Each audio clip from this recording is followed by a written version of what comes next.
Dang found herself in a rental car with her 3 children and husband on Lahaina's front street when she noticed the flames inching closer towards their location.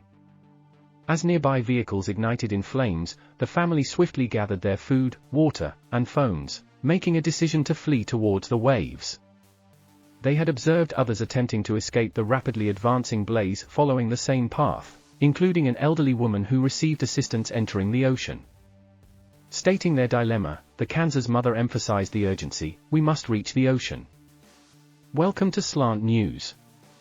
If you want to support, you can subscribe to our channel. Their options were limited as they were cornered by the encroaching fire. With their 3 children, aged 5, 13, and 20, they initially remained near the shoreline.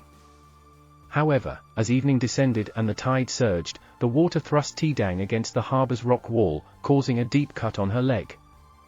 The situation became more perilous as a line of approximately 50 vehicles on Front Street began to explode, forcing the family into deeper waters to seek refuge from the flying debris. Their ordeal endured for almost 4 hours. Despite it being a Tuesday afternoon, the sky overhead was cloaked in pitch-black darkness due to the smoke from the wildfire. The family grappled with the fear of survival, questioning if they would emerge alive. During their time in the water, one of Mrs. Dang's children lost consciousness. Their salvation came when a firefighter guided them through the flaming streets, leading a group of about 15 survivors.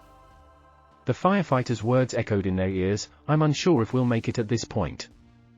Follow my instructions precisely. If I say jump, jump. If I instruct you to run, run." Sustaining burns, the entire family braved the ordeal together. Upon finding refuge at the Maui prep school, the family encountered the need to relocate twice more, including one instance where a shelter faced the threat of flames. By Thursday afternoon, the death toll had risen to at least 53, as 17 additional individuals were confirmed deceased. The fires, which ignited earlier in the week, wreaked havoc across the Hawaiian island of Maui, displacing thousands. Particularly impacted was the historic town of Lahaina, cherished by 12,000 residents and frequented by tourists. During a press conference, Hawaii Governor Josh Green acknowledged the magnitude of the disaster, labeling it as the largest natural disaster in Hawaii's state history. He predicted further loss of life, acknowledging the challenge of housing the displaced population.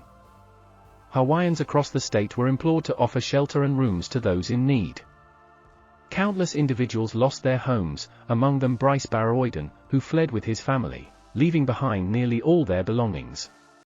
Their house did not survive, leading to heartbreak and tears. Steve Kemper, a photographer, saw his gallery on Front Street in Lahaina succumb to the flames, prompting a 3-hour escape to the Maui town of Haiku. The singular road connecting to Lahaina posed a significant challenge. The fire's rapid spread through the old town was exacerbated by its wooden structures, remnants of its history as a whaling port. The inferno's relentless path disrupted communication, leaving many unable to connect with loved one. A desperate plea was shared by one woman who had lost contact with her parents honeymooning at a Lahaina hotel. Despite registering their names with the Red Cross, she remained in silence for 24 hours.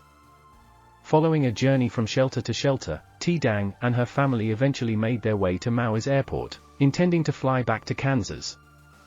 The mass evacuation of 14,000 tourists from Maui on Wednesday was followed by another 14,500 on Thursday. As for the 26-year-old Bryce Barroyden, he and his parents sought refuge with family on the opposite side of Maui. In their hasty evacuation, they managed to secure vital documents, a bag of clothing, and their 2 dogs. Despite the shock and upheaval, Bryce remained grounded by his father's perspective: "Everything in the house can be replaced, and we are fortunate to have one another." Here we wrap up the news on this topic. And be sure to subscribe to our channel.